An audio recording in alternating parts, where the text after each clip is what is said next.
If the announcements were rough, well, sorry. This is worse, probably. Of course, John's gospel is a gospel of belief. Unusual miracles that you don't find in the synoptic gospels, Matthew, Mark, and Luke. Things that Jesus may say in just a few words in one of those, he may take multiple paragraphs to say in John. So he's a little more talkish, I guess. He has more to say. Some of us may relate to that Jesus a little bit better than others. But as a gospel of belief, Jesus performs all kinds of different miracles. He performs things in this gospel that he does in others. But there is one miracle in particular that he does perform that are in all the rest. And that is peculiar because it's the only miracle that all four record. And that's the miracle that Caleb read for us here in John chapter 6, the feeding of the 5,000. And some estimate that, well, you have 5,000 men listed, but some estimate, well, there could have been 20,000 when you factor in women and children. And up to this point, this isn't really too extraordinary, although I guess to be in that moment it would have been to see so little and yet out of it so much produced. But, I mean, it really wasn't, I guess, too amazing. I mean, after all, Jesus had done a lot already. He had somehow produced a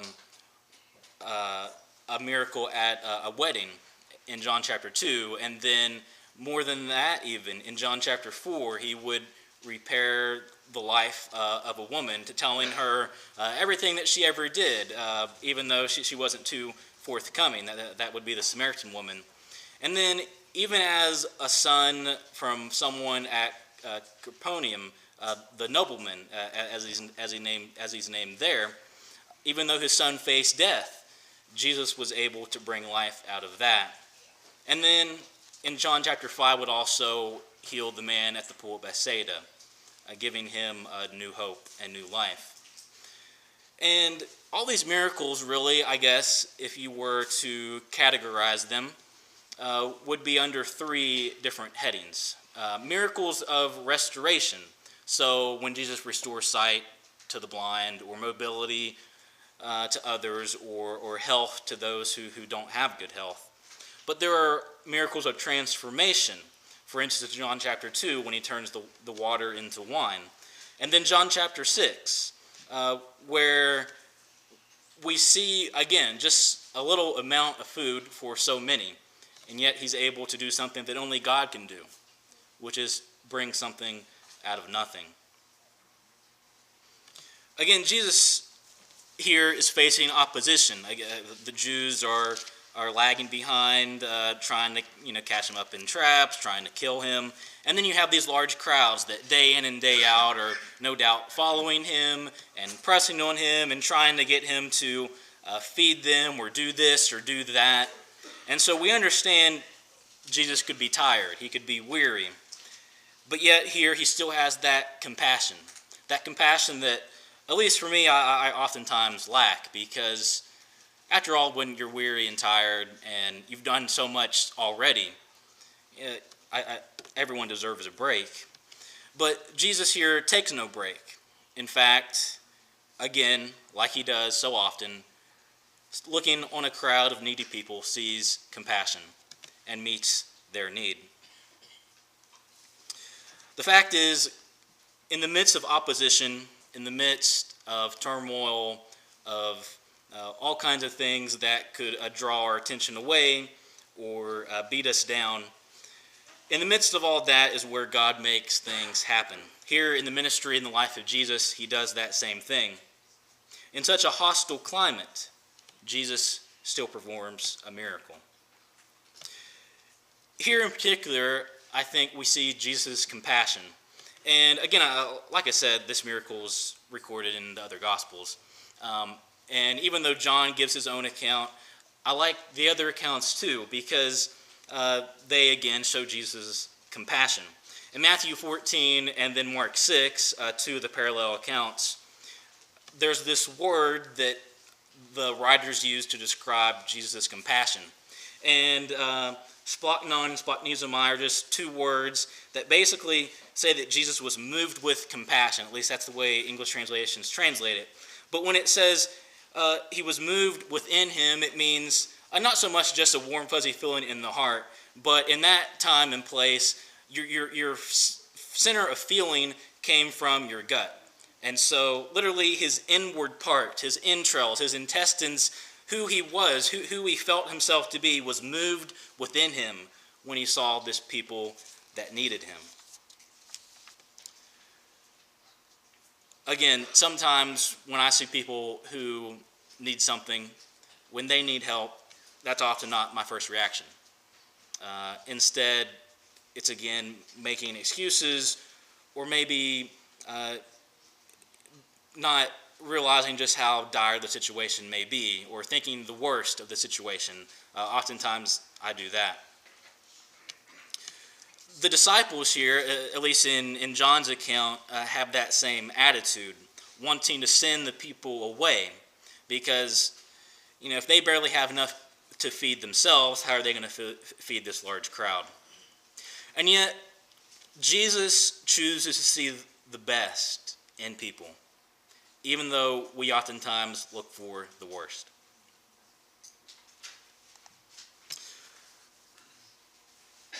In addition, I think here we see that faith has no limits. This story, as much as it could teaches us at least this, that it's not about who we are, but about who God is.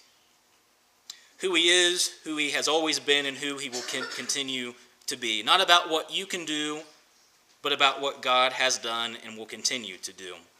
And Jesus here demonstrates this by taking a boy's sack lunch and turning it into an all-you-can-eat buffet. He verbalizes this so that the crowd will know there's no material means, no man-willed means of doing this great thing. Now, although, again, I guess Andrew, Philip, whoever it was, could have pulled out his calculator and started adding things up, saying, well, 5 loaves, 2 fish. 5 loaves, 2 fish, 5,000. And you could, see that this just doesn't add up. When you have this situation, nothing but extraordinary means can accomplish this. And this is where the action happens, because Jesus knows, before he even asks the question of where we're going to get the food, he knows what he's going to do. When we're issued a challenge or confronted with a crisis, the first thing we often do is take inventory of our own talents, of our own means. We say, well, I really don't have the ability to do that, or, well, I'm not really good at that, or, well, someone else surely could do that. And so oftentimes we, again, kick the can down the road. But we forget that it's God who works through us, who has already done more than we could ever imagine. And so Jesus basically questions our doubt. Why do we doubt? When we are able to view problems, whether they're physical problems, spiritual problems, whatever it may be, when we can view those through a spiritual lens, the problems shrink, because God is always bigger than the problem. Jesus says he has unlimited resources, whereas we often are left lacking. I am the bread of life. I am the living water. If only we were to have faith that can see this and believe this, that it's not the amount of what we have, the amount of what we can give, but it's our attitude in which we realize that God has the resources. We just need to have faith. And in this way, God can use anyone. After all, if he can use a little boy with his 5 loaves and 2 fish, he can use you with whatever you have. Whatever meager amount of scraps that you bring, he can use. He has throughout history, whether it's the weakest, the unintelligent, the hated, the unknown, the unpopular. He uses them to do his work. Taking all inhibitions, all fears, all failures, all restraints, all deficiencies, all uncertainties, and he makes it work. The unimaginable he accomplishes. even to the point that he has 12 baskets left over. Jesus is always enough, whether we realize it or not. Never will we ever walk away hungry, because at his table we have more than we can eat. And through this sign, this feeding of the 5,000, he shows more than just that he can provide a good meal to someone, but that he is, in that moment, the presence of God. Jesus is a gracious host who invites us to his table to enjoy his unlimited resources. And so, no wonder why when we read John 6, especially what comes after, we find a lot of language that would remind us about this table. This table where we have bread and we have a cup that represent his body and blood.